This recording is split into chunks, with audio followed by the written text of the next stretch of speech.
folks, this is Dre Recovery One Drones coming to you again from one of my sites. As I've been talking about over the last month, is that I've been upgrading my system to a RTK operations to better fulfill some needs of my clients and to provide overall better service to my existing clients. My thing is being doing this as a business, you always got to look for trying to improve what you have to offer. So this is what I done. This is also remote ID day for those who have remote ID equipped devices, I should say drones. Uh, Today is the first day of remote ID. Those who do not have, or I should say have legacy drones that are not remote ID equipped, you have until March of 2024. So we get a little bit of relief, but we hope the manufacturers of these devices come through and they hopefully will reduce the prices. Uh, that's why I know it's one of the pushbacks from a lot of people who are looking to stay in compliance is the price of these modules. But let's go and continue. Like I said, I upgraded my my fleet to incorporate RTK. I have 3 drones that can use RTK either with the base station here or through NTRIP. There's been a lot of talk about the different types of use of base stations and NTRIP. A lot of folks would like to use NTRIP, but you got to find out if you have availability to it in your local area. I'm here in the state of California. We have a very large NTRIP system. It is free to use once you register yourself in the system. It is basically tied to our UC system in the state of California for seismic activity. As you know, we live in earthquake country. So it gets a double duty from that aspect. But one thing I found out is that trying to use NTRIP, it can be a little daunting to log into. And also you need to be close. That's one thing people talk about. I believe Drone Deploy has now offered RTK services through their software, but you have to have one of the upper tier accounts. Basically means enterprise account levels of that magnitude, which can be very costly. So you got to outweigh the cost of what you would pay for a service like that through that company or buy a base station of your own.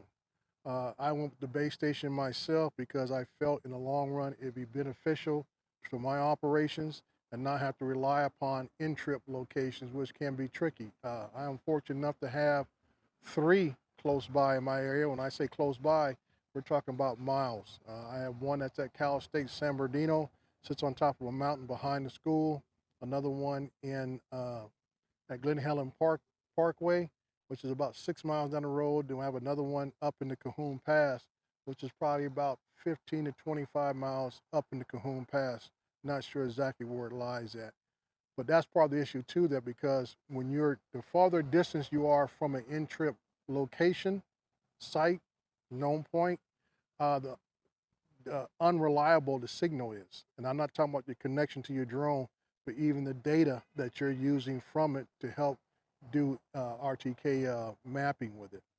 If that's the purpose you're using it for. That's why, in my opinion, it may be best to go with a base station. That means you're always going to have it in close proximity. And if you don't have a known point, a reference point to go off of, you can set your own with a base station. This one here is by DJI.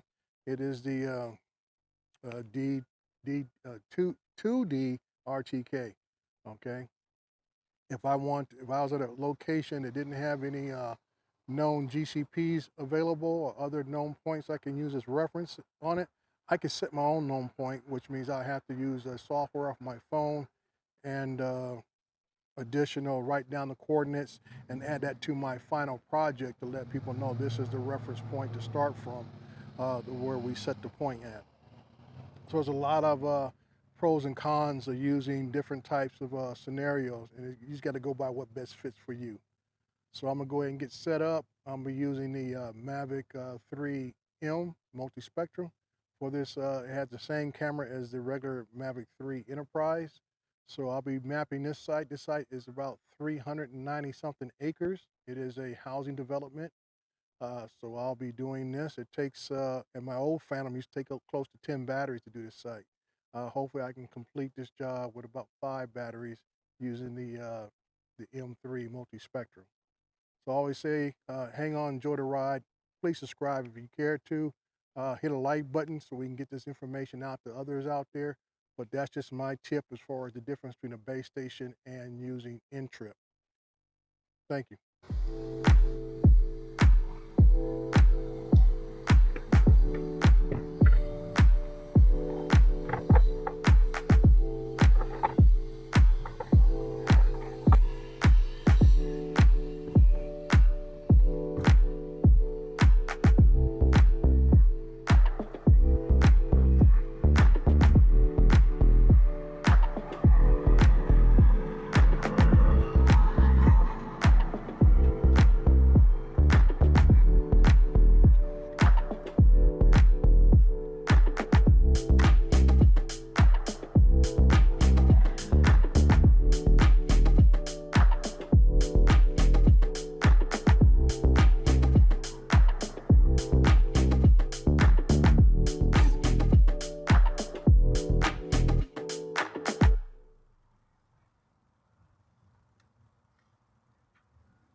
Okay, we got everything set up. RTK's in place.